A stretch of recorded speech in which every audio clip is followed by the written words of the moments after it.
chances, and we are looking at plenty of rain. We actually have a severe potential in our forecast too, so we want to get all that kind of laid out for you and what you can expect as we go through the weekend, and then we'll take a quick look back at this date in history, which was kind of an interesting one as well. All right, so let's take a look. First off, you see that gorgeous shot outside. Now let's step you through what you can expect with our first alert weather day as we continue that all the way through Friday. We are looking at an impact here on the Mid-State, medium impact event, and this is going to continue through the weekend too. So the first alert weather day is for the rest of today and tomorrow, but then over the weekend we have more rain possible. So flooding is one of our biggest concerns. It'll be very isolated, but still possible. And then we have that severe threat with some gusty winds, 25 to 40 miles an hour outside of a thunderstorm, but we could see some thunderstorms. Now, most of the severe weather tonight is going to be well south of us, but we have this, this tiny little area just looking there across the Mid-State where it could creep over that state line. But generally speaking, one or two of these thunderstorms developing tonight could be a little on the nasty side, but I think we're going to save more of the severe threat for tomorrow because we'll have a little more sunshine, getting the atmosphere a bit more unstable tomorrow. So we could see some quick spin up tornadoes for tomorrow, also those stronger winds and some heavy downpours that could cause some issues. Here is post-tropical Francine and where it's located right now, that center of circulation across parts of Mississippi. The movement is to the north at 9 miles per hour and the winds are at 25 miles per hour right now.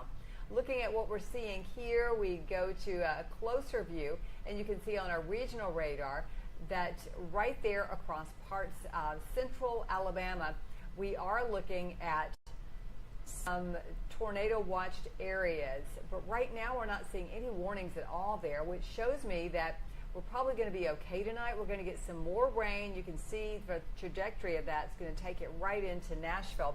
And most of the rain we've had today, just from this view, you can see it's been to the west of I-65. Welcome rain, though, because we are still under a drought in many locations, including Nashville, a severe drought. And look at that extreme drought a little farther to the west from Dixon County all the way down through parts of northern Wayne County as well. Rain is needed. Here's that view outside. Our latest condition, 72. We did reach 79 degrees for our afternoon high today.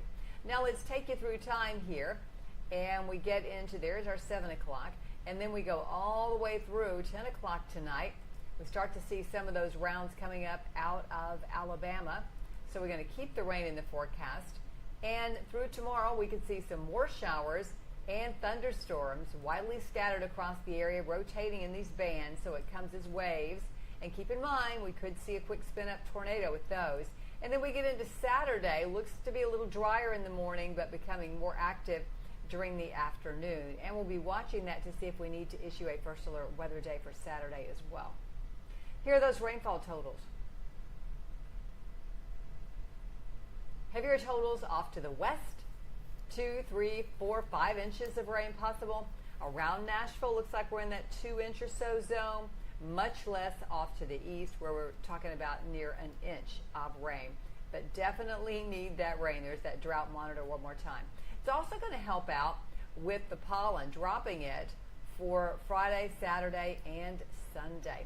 So for the rest of this evening, we are going to see clouds. We're going to see a few scattered showers and thunderstorms as the next bands rotate through. Our temperatures are going to be pretty consistent in the upper 60s to near 70 degrees. And that's how we'll start out tomorrow with scattered showers and thunderstorms as a part of our forecast. Low 80s for the afternoon high. Our first alert weather day is for Friday, and then we could extend that to Saturday. So we'll keep you updated on that. But it looks like the rain's going to start to taper off on Sunday, and then we've got a drier pattern setting in for Monday, Tuesday, Wednesday, Thursday of next week. So that's kind of how things are shaping up for us right now.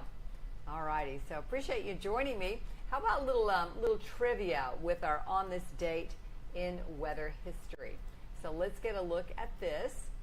And the date was actually not terribly long ago compared to some of our little features that we show you. This is September the 12th. The year was 2000.